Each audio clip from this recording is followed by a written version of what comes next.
Chers amis d'Omerta, bonjour. Avant de démarrer cet entretien exceptionnel avec Karl Zéro, je vous rappelle la sortie en kiosque de notre magazine Omerta, l'enfance de tous les dangers. Durant plus de 3 mois, nos journalistes ont mené l'enquête afin de dresser la liste des menaces qui pèsent aujourd'hui sur nos enfants. Ultraviolence, wokisme, phénomène sectaire, éducation qui ne transmet plus grand-chose, et aussi une enquête exceptionnelle au cœur de la pédocriminalité sur Internet, la pédocriminalité 2.0, Internet étant devenu le nouveau terrain de chasse des pédocriminels. Alors vous le savez, Omerta ne bénéficie d'aucune subvention publique. Omerta ne vit que grâce au soutien de ses abonnés. Votre soutien est fondamental si vous souhaitez qu'Omerta, ses journalistes, poursuivent leur travail d'enquête, d'investigation sur des sujets tabous, des sujets interdits, des sujets que les autres médias ne peuvent ou ne veulent traiter. Votre soutien est fondamental. Si vous souhaitez nous soutenir, c'est facile. Vous pouvez vous procurer notre magazine dans plus de 5000 kiosques partout en France ou vous abonner via notre site internet www.omertamedia.fr. Les liens sont en description de la vidéo.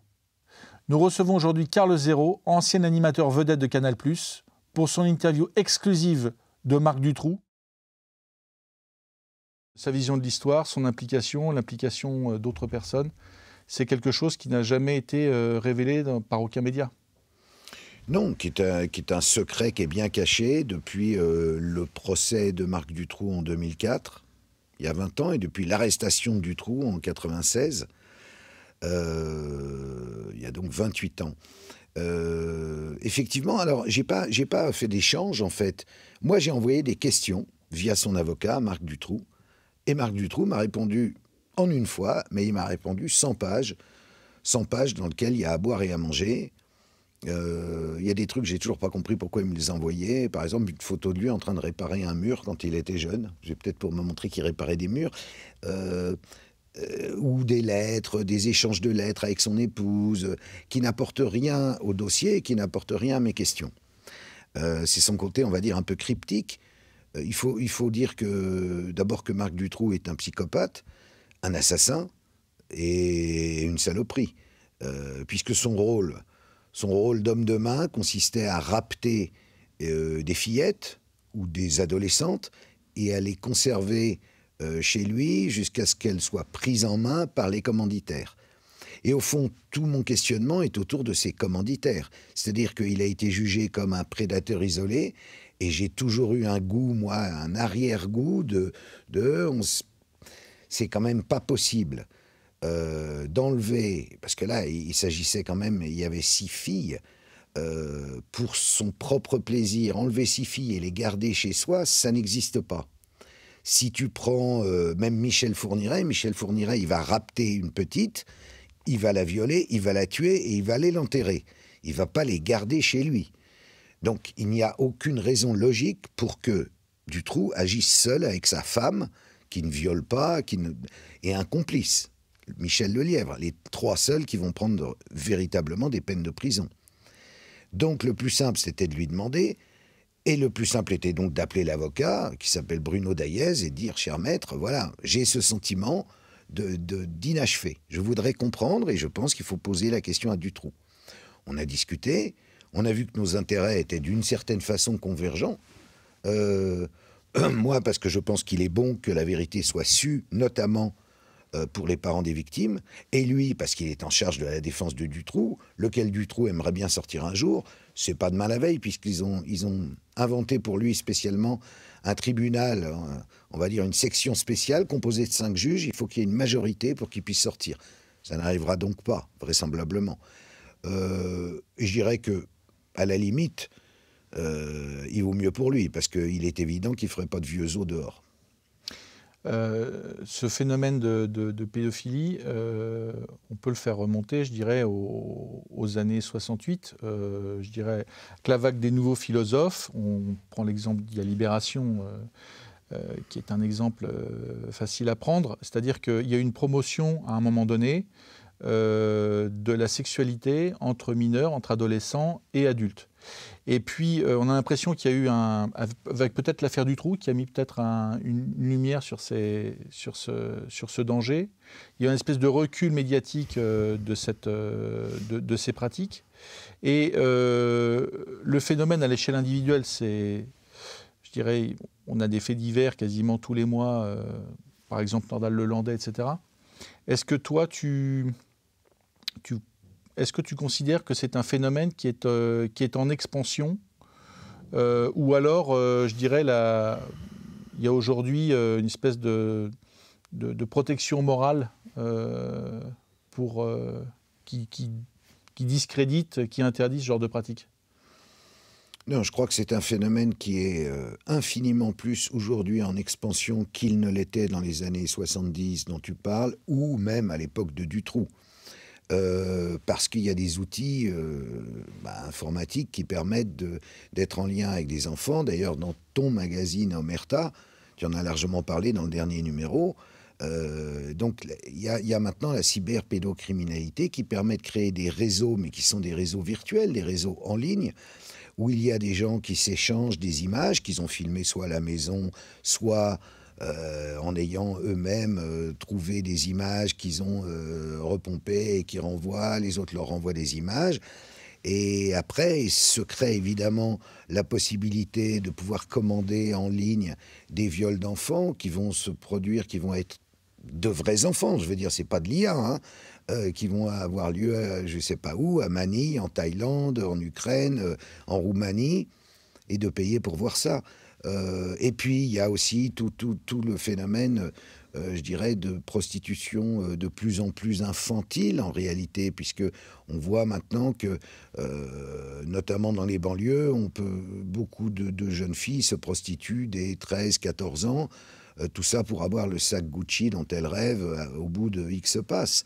Donc, la pédocriminalité, je dirais, elle est de plus en plus prégnante dans la société, de plus en plus importante, et on ne lutte pas du tout au niveau étatique en France contre elle, et au niveau européen d'ailleurs, et américain.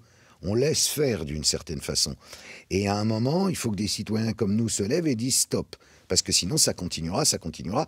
Et alors, si tu ajoutes à ça le fait que les enfants ont le droit de changer de genre quand ils sont petits, y compris de se faire opérer avec des dommages psychologiques terribles, parce qu'un enfant, tant qu'il n'a pas fait sa puberté, ne peut pas avoir véritablement de choix, ça n'a pas de sens. Donc, on est dans une société... alors, qui est l'héritière des années 70 ? Parce qu'il y avait eu cette libération sexuelle qui n'était pas une mauvaise chose, c'était très guindé à l'époque, mais c'est allé beaucoup trop loin, notamment en ce qui concerne le fait de faire l'amour de plus en plus jeune. Et puis, il y a évidemment aussi le rôle de la pornographie qui conduit immanquablement vers des pratiques pédophiles, parce qu'au bout d'un moment, en n'arrivant plus à s'exciter sur ce qui est présenté quand tu regardes des sites porno, tu vas chercher autre chose, tu vas sur le dark web, et là tu vois des viols d'enfants, tu y prends goût et tu deviens toi-même un pédophile. Et ça, on n'alerte pas les jeunes. On leur dit pas, la moyenne d'âge du pédophile d'aujourd'hui, c'est 24 ans quand même. 24 ans. Quand j'étais petit, c'était un vieux monsieur, c'était Gabriel Matzneff qui ouvrait son impair à la sortie de l'école. Maintenant, c'est des jeunes. Donc on marche sur la tête, voilà. Donc il faut des lanceurs d'alerte. Tu en fais partie maintenant, puisque vous avez fait ce numéro. Je reviens sur l'affaire Dutroux. On l'a présenté souvent comme un prédateur isolé avec sa femme, etc. En réalité, on se rend compte qu'il y avait plusieurs étages à la fusée, si je puis dire, puisque lui était une sorte de rabatteur chargé des basses œuvres, mais au-dessus de lui, il y avait un affairiste, un margoulin, un trafiquant de drogue, etc. Ouais, Michel Nihoul, qui est un peu... Alors, c'est lui aussi, en fait, un homme des basses œuvres, mais à un meilleur niveau. C'est-à-dire, il est à tuer à toi avec des membres de la haute société belge qui réunit régulièrement dans différentes boîtes de partous. Et il y a là aussi bien des gendarmes que des politiques, que des magistrats. Tout ce petit monde s'amuse, des mineurs passent, mais on n'est pas encore dans l'horreur pure. On est dans un truc qui existe partout, qui est... quand on dit à Paris, on disait Paris qui chante et qui pétille, c'est exactement ça. Il y a la même chose en France. Mais le problème, c'est que ce Michel Nihoul est aussi le pourvoyeur de gens à spécialité. Et ces gens à spécialité sont des gens, alors là, qui font véritablement partie du Gotha belge, des aristocrates belges, des politiciens belges, et vraisemblablement français aussi, ou hollandais. Et ces gens-là, Dutroux ne les fréquente pas, Nioul les fréquente et les fournit. Et les fournit, en faisant enlever par Dutroux des petites filles ou des adolescentes, et ensuite il les garde et il les livre. Quand on a réussi à réunir, à l'époque il faisait ça dans des fermes isolées ou des donjons ou des trucs comme ça, et là il faisait des cérémonies qui se terminaient par des meurtres d'enfants, des viols à répétition, puis meurtres, tout ça généralement filmé, snuff movie, enfin... Mais Michel Nioul, il a surtout été condamné pour des affaires de trafic de drogue, etc. Il n'y a jamais eu de... Pour tout ce qui est traite des enfants, viol, il a été blanchi. Exactement. Donc. Au procès. Au procès parce que, détail ahurissant concernant cette affaire de trafic, les jurés n'ont pas réussi à se mettre d'accord. Il y a eu 5 voix contre 7. 5 disant qu'il était innocent de ça, 7 pour. Donc dans ce cas-là, la justice belge veut qu'on fasse voter des magistrats. 3 magistrats ont voté et ils ont blanchi Michel Nioul. J'allais ajouter, comme par hasard. Michel Nioul a pris 5 ans, il a fait 6 mois de prison. Et Michel Nioul était évidemment le pourvoyeur en chef, mais voilà. Et comme la Belgique avait été retournée, puisqu'on avait viré le juge en charge de l'affaire Conrod pour le remplacer par Langlois, qui était aux ordres du pouvoir et qu'il ne fallait pas de vague, parce que, parallèlement, on avait demandé à... Le juge Conrod avait lancé un appel en demandant aux personnes qui avaient vu Dutroux ou avaient eu affaire à des pédophiles de témoigner. On a appelé ça les témoins X. De toute la Belgique, des gens qui ne se connaissaient pas, qui ne vivaient pas dans la même zone géographique, qui ne parlaient même pas la même langue, il y a les Wallons et les Flamands, racontaient exactement la même chose et citaient les mêmes personnes. Les mêmes personnes par qui elles étaient violées, par qui on organisait tout ce réseau, par qui il y avait les chasses à l'enfant, par qui il y avait ces soirées dans des châteaux.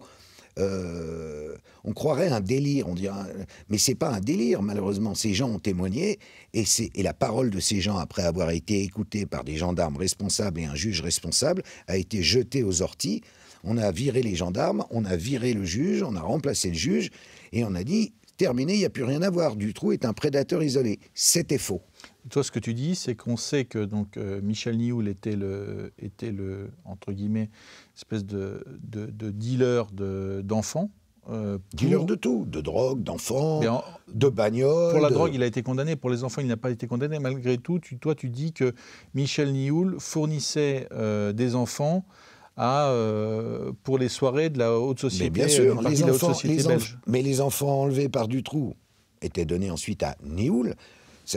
Il le raconte parfaitement, Dutroux, dans l'interview. Hein. Il avait peur de Nioul.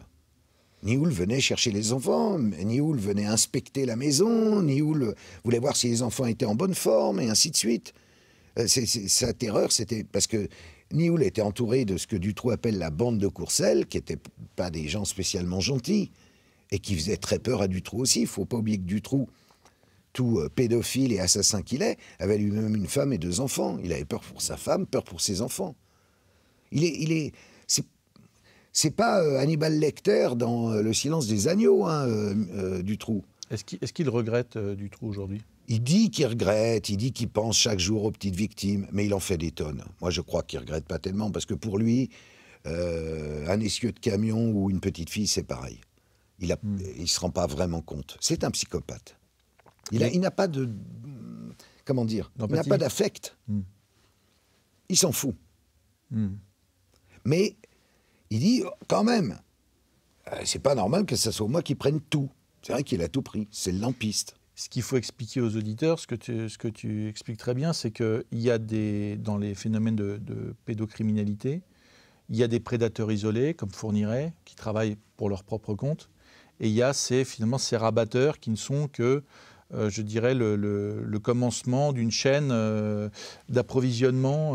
Et comme on peut avoir un cancer à un bureau de tabac, Fourniret est un prédateur isolé qui peut aussi avoir fourni dans sa carrière. Parce que la question, c'est aussi comment je vis, avec quel argent. C'est pas de rapter des petites et de les violer et de les tuer qui rapporte de l'argent. Donc,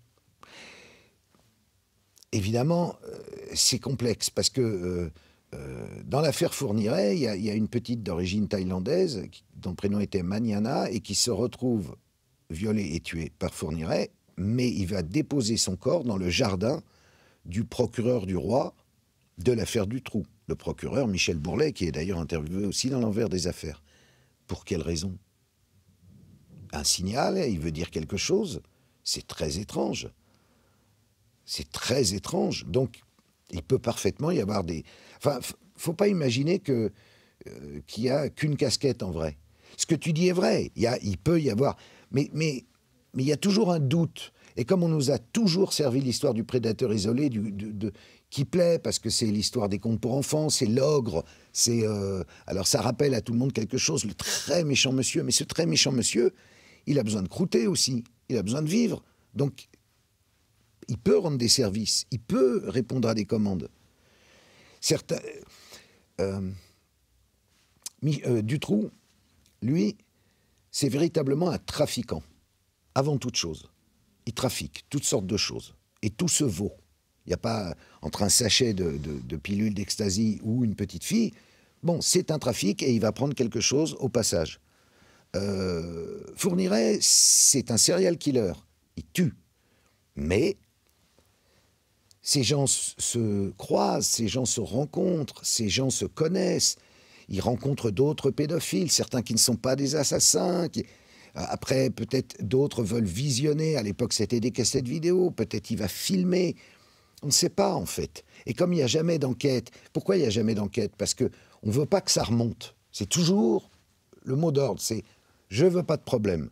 Donc, en général, l'adjudant de gendarmerie ou le major, il va faire le boulot. Mais au-dessus, le colonel va dire « oh là là là là là, il y a le pouvoir au-dessus, je ne veux pas d'emmerdement, on va laisser tomber, on va garder le prédateur isolé, le serial killer, d'accord, le père incestueux, d'accord, mais le réseau, non. Parce que dans le réseau, il y a qui? Il y a qui? Il y a peut-être mon chef direct. Oh, merde, j'ai fait une connerie. » Et ça, ils ont peur de ça. Ils sont tétanisés, et depuis toujours. C'est ça qu'on dénonce. C'est ça qu'on veut qu'ils changent. On veut que les flics, les gendarmes aient les moyens d'enquêter, mais vraiment sereinement. On dit la justice doit être sereine, mais elle ne l'est pas du tout. Aujourd'hui, avec les phénomènes MeToo, de dénonciation, avec l'essor d'Internet, des réseaux sociaux, est-ce que ça facilite la dénonciation Oui, oui. Mais il n'y a pas encore le MeToo pour enfants qu'on attend. Le MeToo, à un moment, ils ont essayé de lancer MeToo inceste. Je dirais, ça serait plus MeToo anti-pédocriminalité qu'il faudrait lancer. Mais c'est vrai en même temps que grâce aux réseaux sociaux, des trucs sortent. Après, il faut se méfier aussi des réseaux sociaux parce qu'il y a des surenchères. Les gens se mettent à délirer. Bon, c'est très difficile de trier le bon grain de livret dans ce qu'on peut lire sur les réseaux sociaux. Et j'ai une sérieuse habitude de ça, parce que maintenant, ça fait 5 ans que je me bats pour cette cause. Donc je vois apparaître aussi des gens qui racontent n'importe quoi, et ça m'ennuie. Il y a pourtant des affaires qui sortent. Il n'y a pas si longtemps de ça, c'est l'affaire Epstein. Ah, bien sûr. Alors, on n'est pas sur des jeunes mineurs, on est plutôt sur des jeunes adolescentes. Mais est-ce que tu vois justement on est sur des jeunes mineurs. Une continuité entre les deux? Jean-Luc Brunel a envoyé 3 petites Françaises âgées de 12 ans à Epstein pour son anniversaire. 12 ans, c'est vraiment une petite mineure. Qu'il avait attrapée en France et qu'il a renvoyée après en avion à leurs parents. Ils avaient acheté. Est-ce que tu crois que ce phénomène de pédocriminalité, de consommation d'êtres humains, il faut appeler un chat un chat, est-ce que tu crois que c'est très médiatisé, donc ça devient un sujet important et parce qu'il est tragique, ou est-ce que tu crois c'est une pratique finalement qui est plus courante, qui est plus développée qu'on ne le croit? C'est une pratique qui est très développée et qui est constante. Il ne faut pas oublier que dans l'affaire Epstein, comme dans l'affaire très récente de Puff Daddy aux États-Unis, à laquelle on a consacré aussi un reportage dans le nouveau numéro de l'Envers, il s'agit de chantage. Ce sont des affaires de chantage sexuel. L'équivalent du compromat en URSS autrefois. Il s'agit de faire venir à des soirées des gens qui d'eux-mêmes ne seraient pas du tout pédophiles et qui, au cours de la soirée, vont rencontrer des jeunes filles dont ils ne connaissent pas très bien l'âge, mais qui, vu l'état où ils sont au moment où elles arrivent, sont plus à même d'en juger, vont consommer et ensuite seront tenus par les couilles, c'est le cas de le dire. Donc voilà, c'est des systèmes. Puff Daddy, c'est exactement ça. 270 caméras dans ces villas, c'est la même chose qu'Epstein. Et là, défilent un nombre de producteurs. Alors, c'est l'univers musical et du cinéma américain, l'univers des stars d'Hollywood, en vrai. Et défile tout le monde. Et après, eh ben, les commanditaires de Puff Daddy tiennent tout le monde. Epstein, les commanditaires d'Epstein tiennent tout le monde. Les commanditaires d'Epstein, ce sont des États. Israël, les États-Unis. Donc, c'est un boulot. Et donc, ce truc du chantage sexuel, sexuel sur mineurs existe et existera toujours. Mais si on ne le dit pas, si on n'avertit pas les gens, ils peuvent eux-mêmes tomber dans des pièges. Parce que ce qui se passe à des niveaux énormes comme Epstein ou à des niveaux incroyables comme Dutroux à l'époque en Belgique, se passe à des petits niveaux dans des petites villes de France avec des petits notables, mais c'est toujours les mêmes petites histoires. Et ça, qu'on ne vienne pas me raconter de conneries, ça existe. Et j'en ai des preuves tous les jours. Alors évidemment, tu vas me dire lesquelles. Et là, je te dirais, depuis que j'ai une association qui s'appelle Justice pour l'enfance, j'ai un collectif d'avocats qui défend des enfants. Il y a toutes sortes d'histoires. Il y a des affaires avec l'ASE, de placement abusif, de viol au sein d'ASE. Il y a les affaires d'inceste, bien sûr, mais il y a aussi des affaires de réseau. Et là, quand on est dans l'autre casquette, plus journaliste, juste lanceur d'alerte et président d'assaut, on se rend compte de la difficulté de présenter à la justice française ce genre d'affaires. Comment justement, toi, tes détracteurs t'ont taxé de complotisme, etc. Comment est-ce que toi, et c'est vrai qu'il y a des affaires délirantes, je suppose qu'on peut être l'objet de manipulation, je mets à ta place des fausses victimes qui viennent témoigner, etc. Comment est-ce que tu fais pour travailler tout simplement et pour, je dirais, te protéger de certaines manipulations et ne pas verser justement dans le complotisme? Comment tu travailles? Finalement, je travaille, je dirais, comme un avocat, puisqu'on parlait de l'association. Avant de prendre fait et cause pour quelqu'un, pour une personne, je vérifie 10 fois plutôt qu'une. Pour être extrêmement sûr qu'on n'est pas en train de me balader. Et jusqu'à présent, j'ai pas du tout le sentiment d'avoir été baladé une seule fois. Parce que ça serait très dangereux. Après, évidemment, c'est aussi au niveau intuitif, c'est aussi au niveau de ce que tu connais de la nature humaine. Et là, c'est la bouteille qui fait que tu ressens si c'est vrai ou si c'est pas vrai. Mais après, bon, évidemment, tu check, tu double-check, tu triple-check pour être sûr que tu te fais pas avoir. Et après, si tu veux, il y a un peu une mode maintenant sur les réseaux, notamment sur X, de balancer tout et n'importe quoi juste pour faire le buzz. Et ça, c'est très, très contre-productif. Parce que après, plus personne ne croit à rien. J'aime pas beaucoup ce truc-là. Alors après, on dit, les plus fous vont dire, il est de l'opposition contrôlée. Mon cul, je suis de l'opposition tout court. Et je dénonce un truc qui existe, mais avec des vrais éléments, pas en fantasmant, quoi. J'essaie de rester très, très, très sérieux sur ce que je fais. La pédocriminalité est-elle aujourd'hui devenue un sujet pour les politiques? On a bientôt les élections législatives. Est-ce que c'est un sujet dont les politiques se sont saisis aujourd'hui sérieusement? Pas du tout. Pas du tout. Honte à eux. Non. Macron n'en parle même pas. Il a créé la Civise. Elle a donné d'excellents résultats. Elle a proposé 87 mesures qui tombaient sous le sens. Il a viré le juge Durand. Depuis, se succède à sa tête chaque jour un nouveau personnage qui démissionne 2 jours après parce qu'il a une casserole, il a ci, il a ça. C'est pas sérieux. Là, il y a des élections, effectivement. C'est peut-être l'occasion, quel que soit si déjà il y a une majorité qui se dégage et qu'il y a un gouvernement. Sinon, Macron continuera à tirer les ficelles avec des unions absurdes. et il créera sans doute le chaos qu'il voulait.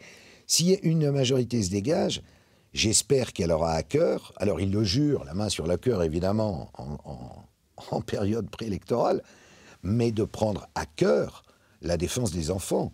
Comme je l'ai déjà dit 50 fois, si les enfants, c'est notre avenir. On parle, j'aime la France, mais la France, c'est nos enfants. Et si on ne protège pas les enfants, alors on sert à quoi? Mais à rien du tout, on peut aller se coucher. L'âge de la retraite, c'est bien beau, ou les immigrés, c'est bien beau. Mais tout ça, j'en ai rien à foutre. Ce qui m'intéresse, c'est les enfants. C'est eux qu'il faut sauver. Et ça, effectivement, j'entends. Là, pour l'instant, j'entends personne. Hein. Et je le déplore. Tiens, je pourrais faire un appel aux candidats.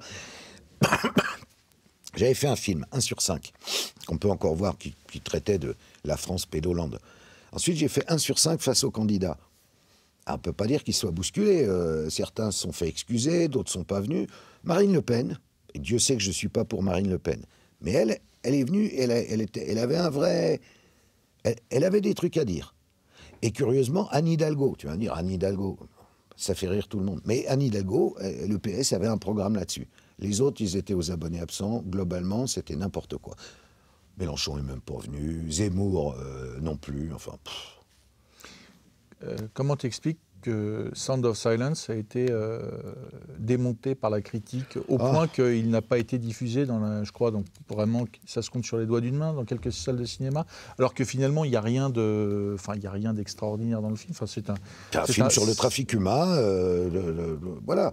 Il a été démonté parce qu'il apparaissait, c'est toujours pareil. Oui, c'est un film QAnon, c'est un film complotiste, il ne faut pas aller le voir, va des rétro Satanas. Pour de mauvaises raisons. Et après, ce qui est marrant, c'est que même au sein de ceux qui sont contre la pédocriminalité, d'autres disaient « Oui, mais c'est un film qui a été produit par Carlos Slim, le milliardaire mexicain, et des groupes mormons et francs-maçons. » N'importe quoi. L'important, peu importe d'ailleurs, combien même, l'important c'est que le film existe, que les gens ouvrent les yeux sur la réalité du trafic humain. C'était le but. Pareil pour les survivantes de Barnerias, là, qui est en ce moment à l'affiche. Alors on pourra dire « Oui, Barnerias, ceci, cela ». Il a fait hold-up, donc c'est un complotiste. Non mais Barnerias a rencontré des femmes qui ont été victimes de réseaux pédocriminels, qui ont été abusées, qui ont été torturées. Et ce sont des femmes qui aujourd'hui sont adultes et qui s'expriment et qui racontent. C'est très important. Il faut aller voir ce film. On a l'impression que, notamment en France, on peut parler, les médias parlent de faits isolés, mais que dès qu'on explique qu'il y a derrière un réseau, qu'il y a derrière une démarche professionnalisée avec un commerce, un business, etc., ça devient problématique et que les médias s'arrêtent et n'en parlent pas. Est-ce que tu es d'accord avec ça? Je suis totalement d'accord avec ça. C'est très facile à comprendre. Imagine que tu es journaliste dans un média officiel, un média qui a pignon sur rue. Je ne parle pas comme nos médias, qui sont des médias de résistance. Et tu apprends qu'il y a peut-être un réseau dans telle affaire. Est-ce que tu crois que tu vas aller écrire ou parler dessus sans savoir qu'il y a dans le réseau? Et dans les réseaux, en général, c'est pas comme le club du siècle, où on sait les 100 personnes qui sont dedans. Et encore, certaines sont aussi dans des réseaux. On l'a vu avec M. Duhamel, et plus récemment avec M. Imbert, qui est dans la bande de la rue du Bac. Mais tu as peur. Tu as peur parce que tu dépends d'un patron. Est-ce que ce patron y est dans ce réseau? T'en sais rien. Est-ce que le patron du patron, ou l'actionnaire, ou même un actionnaire étranger que tu ne verras jamais de ta vie, toi petit journaliste, n'est pas dans le réseau? Donc, tu vas te protéger, et tu vas pas en parler. Et après, bon, de toute façon, en conférence de rédac, tu vas lever le doigt timidement en disant, là, il y a peut-être un réseau quand même. Et tout le monde va te regarder en disant, mais t'es complotiste, t'es complètement fou, ça n'existe pas. Tu sais très bien que ça n'existe, c'est la doxa, ça n'existe pas. Alors là, il se passe un truc qui est... Alors là, moi, je jubile. Libération, le journal qui défendait la pédophilie dans les années 70, nous sort une enquête sur un réseau pédocriminel d'élite, plus haute humeur, ça n'existe pas. Jean-François Revel, académicien, Gibault, l'avocat, qui est le testamentaire de Céline, j'en oublie, Claude Imbert, patron du Point, fondateur du Point, j'en passe et des meilleurs. Tous ces gens-là se réunissaient à l'hôtel de Siam, dans le 7e arrondissement, avec des capes et des masques, pour violer des petits-enfants qu'ils avaient préalablement adoptés à cette fin avec des objets métalliques. Non mais on rêve. Et c'est Libé qui le dit, donc maintenant, c'est eux qui sont complotistes. Tu as été un animateur phare de Canal. Est-ce que tu as pu constater, je dirais, parce que tu as fréquenté le gratin médiatique, politique, est-ce que tu as pu constater effectivement des anomalies? Est-ce que tu as eu à l'époque déjà des témoignages, des alertes Ça m'a même coûté ma place à Canal+. Hein. C'est l'affaire Allègre-Baudis. C'est la seule fois où j'ai été confronté à une affaire de réseau pédocriminel, comme je te le décris, avec des soirées et des enfants, c'est dans cette affaire Allègre. J'en ai parlé à la télévision, j'ai lu une lettre du serial killer Patrice Allègre qui racontait comment ça se passait. J'ai ensuite interviewé les 2 ex-prostituées qui racontaient tout aux gendarmes, Michel Roussel, qui a giclé comme les gendarmes dans l'affaire belge, d'ailleurs, qui s'est fait virer avec perte et fracas. J'ai fait état du fait qu'il y avait dans ces soirées des petites filles, et là, ça a été la fin des haricots pour moi. J'ai pas été viré immédiatement, mais Dominique Baudis étant président du CSA, ayant droit de vie ou de mort sur l'antenne même de Canal+, il était clair que mes jours étaient comptés, et ils l'étaient, et j'ai giclé. Donc, la seule fois... En fait, ça pose la question de la conscience. Quand j'ai été confronté à ça, je me suis dit, je peux ne pas en parler. Mais si je n'en parle pas, à quoi je sers dans la vie? Je suis quoi au moment où ça m'arrive? Je suis journaliste, j'anime une émission qui est une émission qui a beaucoup de succès. Et pour conserver l'argent, la gloire et ce succès, il faudrait que je taise un truc comme ça. Non, je vais le dire. Et je l'ai dit. Et j'ai payé. Mais j'ai ma conscience pour moi. Tu as été soutenu à l'époque par des collègues ou... Je les cherche encore. Bien sûr que non. Dans ces cas-là, t'es lâché, mais t'es lâché tout nu en race campagne et on te tire à vue. C'est plus facile aujourd'hui, tu penses, de dénoncer ce genre de pratiques quand on fait partie des médias ou de la politique? C'est pas plus facile, c'est juste que j'ai l'âge qui va bien. Je suis en retraite et je les emmerde. Donc, tu vois, j'ai pas peur de ce que va penser mon patron. J'ai pas de patron, à part Dieu, bien sûr, mais j'ai pas de patron. Donc, je dis ce que je vois, ce que je constate, j'enquête là-dessus et je révèle quand j'ai des trucs à révéler. Et rien ne m'arrêtera. Rien. À l'époque, c'était beaucoup plus complexe. D'ailleurs, j'ai payé. J'ai tout pris dans la gueule. Je suis un affabulateur, un connard. J'ai tué Baudis. Il est mort tout seul. Il n'y a pas besoin de moi. Hein. Enfin, c'est vrai qu'au fond, tu avais une position très confortable. Tu étais un animateur phare de Canal. Est-ce que tu n'as jamais regretté de t'être lancé dans cette... Parce que tu as... Non, mais non. Tu sais, on n'a qu'une vie. On n'a qu'une vie. Donc, si on est prêt à tout donner pour ce qui se passe uniquement sur cette terre, alors j'ai fait une connerie. Mais s'il y a un au-delà, et s'il y a autre chose, et si la morale et les valeurs existent, j'ai eu 100 fois raison. Parce que j'ai défendu, j'ai appris, j'ignorais même que ça existait à cette époque-là, en 2003. Je ne pouvais pas imaginer qu'il y avait des soirées comme ça avec des enfants, qui aidaient partout, je le savais. Mais j'ignorais que c'était possible. Là, j'ai compris que c'était possible, et j'ai dit, je vais en parler, et puis advienne que pourra. Voilà. Est-ce que tu t'intéresses aussi, parce que le phénomène s'est, entre guillemets, un peu démocratisé. On voit aujourd'hui par les applications de rencontres dédiées aux adolescents, je dirais des réseaux pédocriminels qui en font le commerce, qui font le commerce de photos, de vidéos intimes, qui poussent aussi, une fois les mécanismes de chantage mis en place autour des adolescentes, à la prostitution. Est-ce que c'est aussi quelque chose que toi tu constates? Tu as aussi des victimes un peu du quotidien, je dirais, qui viennent aussi témoigner, qui sollicitent ton aide. Est-ce que tu peux aussi... Bien sûr. C'est des phénomènes auxquels tu t'intéresses aussi? Mais bien sûr. Moi, tout ce qui est pédocriminalité, je dirais, je prends. Et après, j'essaye de médiatiser avec mes pauvres moyens, puisque je ne suis plus la vedette que tu décrivais. Mais en même temps, j'ai une crédibilité qui fait que si je dis « attention, là, il se passe un truc », je sais qu'en haut lieu, on m'écoute, même si je les fais chier, parce qu'ils n'ont pas envie d'entendre ça. Mais en même temps, donc tu me parles je t'en parlais d'ailleurs au début de l'interview, hein, de ça, de cette prostitution. Et en même temps, comme il y a cette hypersexualisation des gosses, même va dans les magasins, regarde ce qu'ils vendent pour des enfants, des petites filles de 3-4 ans. Des trucs à falbala, non, mais je rêve. C'est quoi? Enfin, je sais pas, dans mon enfance, les enfants, ils étaient habillés en enfants. Ils n'étaient pas habillés en pétroleuse. Et les gens, ah oui, bah c'est sympa, et la petite veut ça, elle a vu que telle star se maquillait, elle veut se maquiller alors qu'elle a 5 ans. Non, mais enfin, on arrête. Instagram, c'est pareil. Regarde toutes ces soi-disant influenceuses de 12 ans. Elles ne se rendent pas compte, quoi. Je pense qu'elles ne se rendent pas... Et après, quand elles se rendent compte, il est trop tard. Ou alors, elles-mêmes sont d'accord pour le faire parce que c'est mieux que de travailler. Donc... Et pourtant, quand tu interviews des actrices porno, elles te disent que c'est pas de la prostitution, que c'est finalement quelque chose de normal, que c'est une forme d'ouverture, elles brisent des tabous, etc.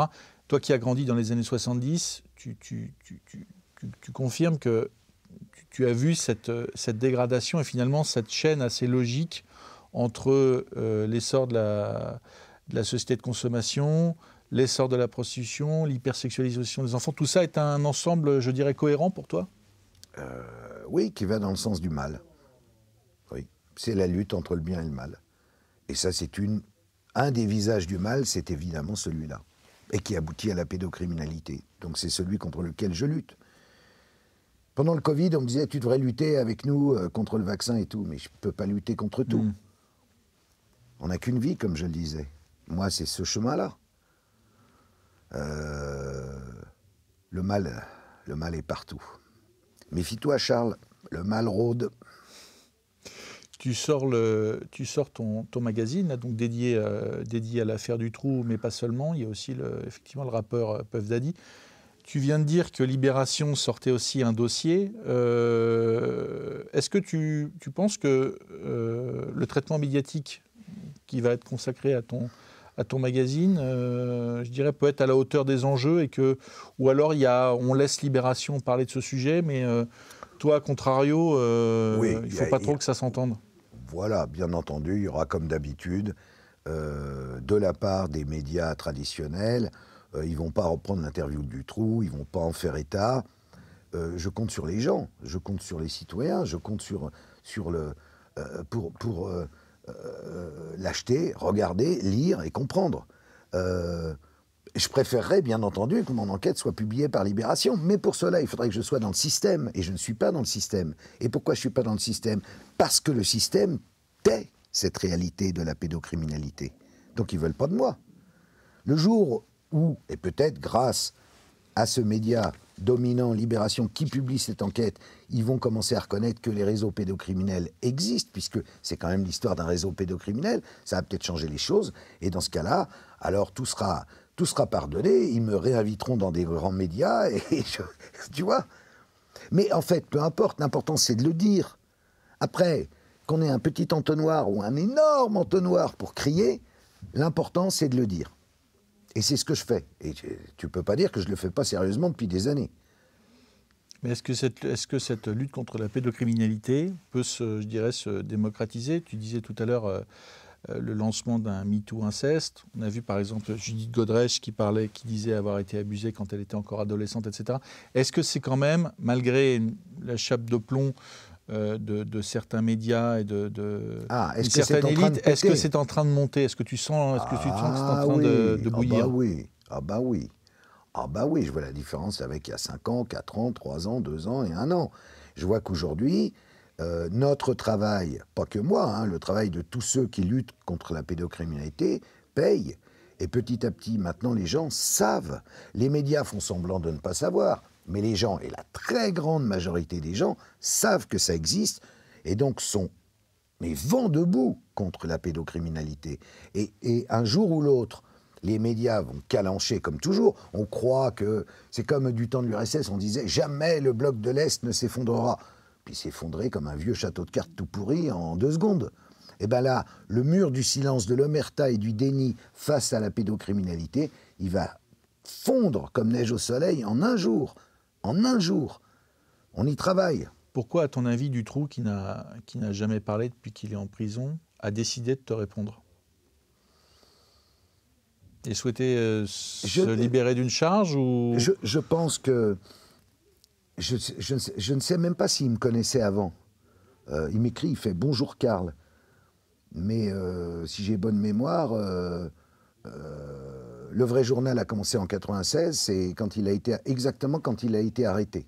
Donc je pense qu'il ne sait pas que j'ai été à la télé, il doit ignorer totalement ce que je fais et qui je suis. Son avocat a dû lui dire. En fait, c'est en lisant les questions qu'il s'est dit, qui sont dans le journal, qu'il s'est dit je vais lui répondre. Parce qu'il a vu que, 1, je le traitais d'ordure et d'assassin, mais que 2, en même temps, je lui disais, bon ok, vous kidnappiez des enfants et vous les violiez, mais vous les gardiez dans votre cache, pour qui? C'est ça la question qui m'intéresse. Ça servait à quoi? Ça servait à quoi? Parce que sinon, ça serait... Il y a des exemples. Joseph Fritzl a gardé sa fille enfermée pendant... Natacha Kampusch a été enfermée par un fou pendant 10 ans. Mais là, on n'est pas dans un cas comme ça. On est dans un cas où, clairement, il décrit qu'elles étaient là quelques mois et elles devaient partir. Donc, c'était bien... C'était un business. Et donc, je voulais qu'il raconte ce business. Et qu'on comprenne qu'au-dessus de lui, il y avait des gens qui aujourd'hui sont toujours soit morts, mais libres, qui n'ont jamais été inquiétés. Le système, terminé. Il n'y a rien à voir. C'est contre ça que je m'insurge. Les problèmes de procédure, tu disais que Michel Nioul, finalement, a été condamné pour trafic de drogue, mais jamais pour ce qu'il a fait dans le cadre de l'affaire Dutroux. Au-dessus, on n'a jamais remonté vraiment, il n'y a jamais eu de procédure, ni d'enquête, ni de condamnation.